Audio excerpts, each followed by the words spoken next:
मैंने कहा था ना, छोटी छोटी चीजें बेटा, इन छोटी छोटी चीजों पे पकड़ बना लोगे तो बड़ी बड़ी चीजें अपने आप कमांड में आ जाएगी, तुम्हारी अपने आप कमांड में आ जाएगी। उसके लिए कोई बड़ी बड़ी चीजें सीखने की जरूरत नहीं। ये जो बड़े बड़े सवाल होते हैं आईटी एडवांस के, जेईई एडवांस, एम्स, इसके जो बड़े बड़े सवाल होते हैं, टफ टफ सवाल होते हैं, इसके लिए कोई बड़ी बड़ी चीजें सीखने की जरूरत नहीं है।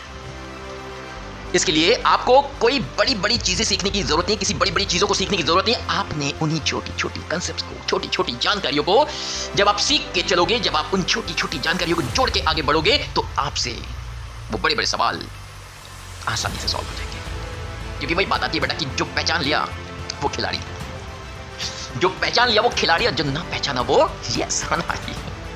अब आपने डिसाइड करना है खिलाड़ी बनना है कि अनाड़ी बनना है, खिलाड़ी बनना है कि अनाड़ी बनना है। तो सवाल ये था कि डिस्टेंस ट्रैवल्ड कतई नेगेटिव नहीं हो सकता, इसके पीछे का रीजन बताओ। अब सपोज एसोसिएशन रीजन वाले सवालों में पूछ लिया जाए, जैसे नीट में अभी आया था, और वो आते रहेगा, क्योंकि एम्स जब से नीट में इंक्लूड हो चुका है तो मुझे समझ में आ चुका था कि निश्चित रूप से नीट एग्जाम के अंदर भी एसोसिएशन रीजन वाले सवाल इंक्लूड होने वाले हैं, जरूर इंक्लूड होने वाले हैं। क्योंकि एम्स के पेपर की जो आत्मा होती थी, एक तरीके से एम्स के पेपर की जो आत्मा होती थी वो ये एसोसिएशन रीजन वाले सवाल होते थे।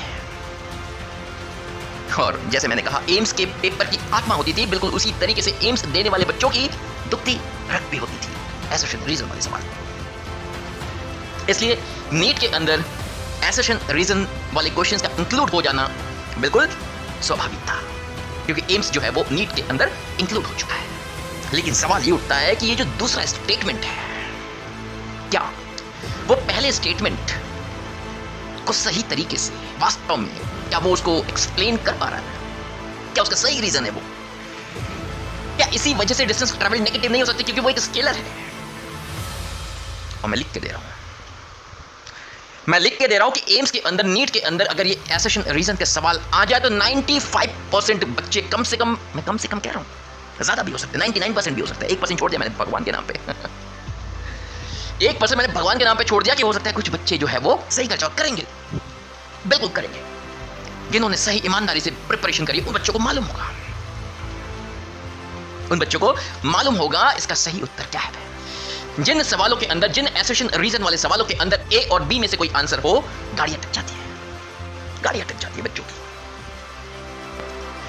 कभी लगता है ए है, कभी लगता है बी है। ऐसा कब होता है?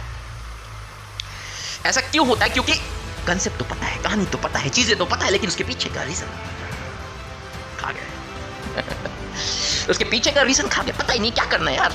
ये होता है, क्यों होता है, भगवान जाने क्या करना है अपने को। यही तो है असली खेल, इसी में तो है असली खेल। कल मैंने बताया था, a layman may know the story, a layman may know the story, but a genius knows the secret behind that story, कि किसी आम इंसान को कहानी तो पता हो सकती है, कंसेप्ट तो पता हो सकता है, लेकिन उसके पीछे का जो सीक्रेट है, उसके पीछे का जो रीजन है, वो हर किसी को पता नहीं होता, वो हर किसी को पता नहीं होता। तभी तो हर बच्चा टॉपर नहीं होता, हर स्टूडेंट टॉपर नहीं होता। सिंपल सी कहानी है। तो अगर आपको टॉपर बनना है बेटा, बहुत आसान है, सही दिशा में काम करो, सही तरीके से सीखो, कोई रोक नहीं सकता तुमको टॉपर बनने से। ईमानदारी से चीजों को सीखते चले जाओ, जो भी चीजें सीखो उसके पीछे का जो रीजन है उसको सीखते चले जाओ, उसको जानते चले जाओ, कोई रोक नहीं सकता तुमको टॉपर बनने से। दुनिया की कोई ताकत नहीं रोक सकती तुमको टॉपर बनने से।